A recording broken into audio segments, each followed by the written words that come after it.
What's up, my PT peeps? One Eye Bri back to talk about Fear the Walking Dead discussion and review of really Fear the Walking Dead in general from season 1 up to now. We're going to discuss a lot of things, so if you're not up to date and you don't want to know, stop watching now. So spoiler warning, like I said, if you're not up to date of the show as of season 3, episode 5, here we go, guys. So for the fans of Fear the Walking Dead, hopefully you're enjoying it. If you haven't watched the show, I suggest giving it a try, and if you gave up on the show since season 1, or season 2, the boat season basically, I suggest giving it another try, and I don't think you'll be disappointed. If you gave up in season 1, start back at season 1, season 2. It really starts to get good at the midway of season 2. I'm not going to tell you why, but it does. It picks up, we get some new characters, we get some new things, some new drama, and you start to care about these characters a little bit more. And then you get to season 3, where we're at there now, and it's getting more and more in the right direction. We're getting new characters that have changed the whole dynamic of the show. You care about these characters, you don't care about these characters, you hate some of these characters, and that's what it's all about. The Walking Dead does a great job of that, and Fear the Walking Dead is getting towards that. Now, I doubt it'll ever be the level of The Walking Dead, but it is getting better and better. And as of season 3, episode 5, it is pretty good. And if you have watched it from the very beginning to now, you have to admit it's getting a lot better. And I think the best part of season 3 is the new family of the Ottos and the ranch with Jeremiah, Troy, and Jake. It changes up the dynamic of everything too. Jeremiah brings a certain different tone to the season and series, and it's great. I think he's a great character. You don't know whether he's a psycho, he's just trying to make it, and what he's doing, and it keeps you intrigued. Jake, you like him. He's like the good brother. Of the two brothers, you have to admit, Jake and Troy. Jake is the good brother. You're kind of rooting for him.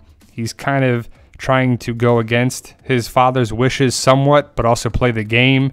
And then you have crazy Troy, where you don't know what he's going to do. Whether he's a psychopath, is he trying to kill Madison? Is he trying to sleep with Madison? Is he trying to... I don't know. It's just crazy. Does he have mommy issues or what?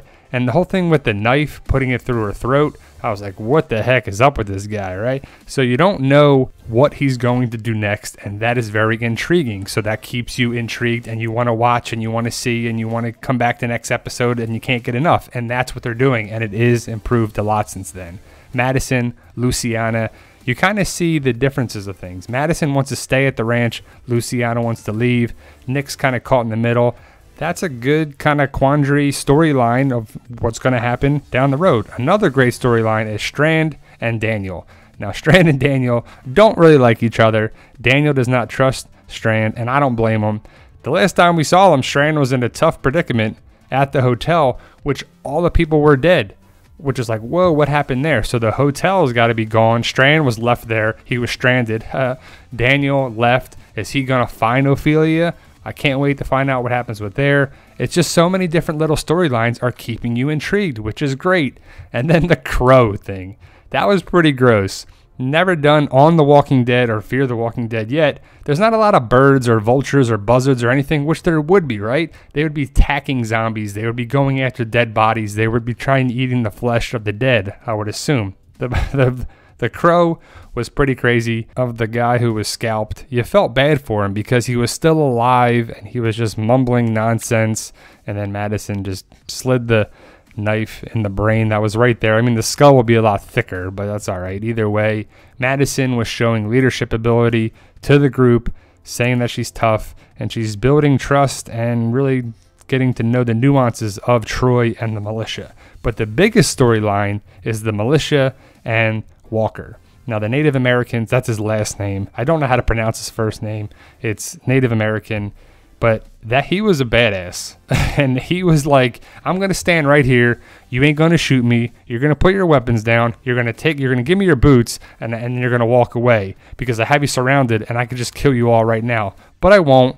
We're going to get what we want. We're going to take the ranch. If not, you're going to stand in our way. So that's a huge storyline going to happen in later episodes, which I can't wait to see because of characters like this. They never had these characters in the first 2 seasons. Now we have some problems, some storyline, something that keeps you intrigued. And I can't wait to see what happens with Walker versus the Ottos. I'm also intrigued what's going to happen with Strand, as he was left and stranded at the hotel that's full of zombies. He, took a pole and killed a walker and ran away as Strand was trying to escape, and Daniel left the hotel in the car. So we'll see what happens with that. But the main thing I want to see is, how did Ophelia get here with Walker? Was she at the ranch? Did she leave the ranch?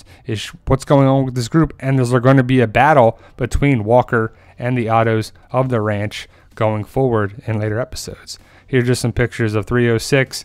Nick and Troy clearly have a problem with each other.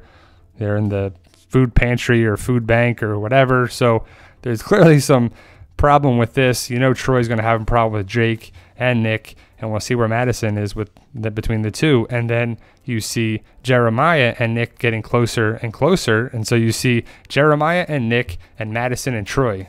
There's just crazy storylines, and I can't wait what happens to the rest of season 3. How about you guys? Let us know. Post your comments below what you think of Fear the Walking Dead season 3. Check out my books on Amazon.com, BarnesandNoble.com, available now, books 1 and 2. Hit me up on Instagram and Twitter.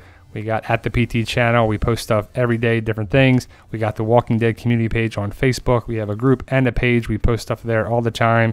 Feel free to join the group if you like the channel, you like the group. If you do like the channel, guys, hit that subscribe button today. We can't do without you. We post things every day and stay in the know. When we know things about the Walking Dead, Fear the Walking Dead, Star Wars, a bunch of different topics, we post them. And once we find out the information, we share it with everybody. Thank you guys for watching, and you guys are awesome.